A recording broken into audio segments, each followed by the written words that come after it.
Pumunta sa Japan si Ruru Madrid to have a break from his work and projects. Gusto raw niyang i-enjoy ang fruits of his hard work after ng success ng GMA Prime series niyang Lolong, Pangil ng Maynila.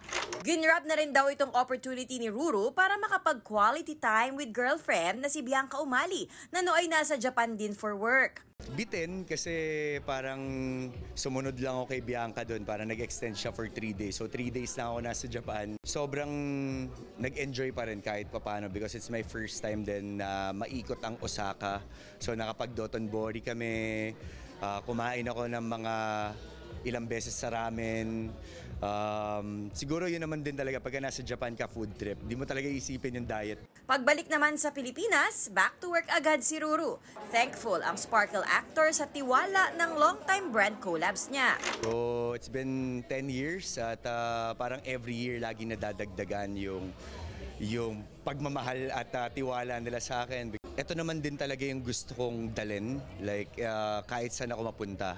To represent our country, mahalin yung sariling atin, love local. Akira Imperial, updated sa Showbiz Happenings.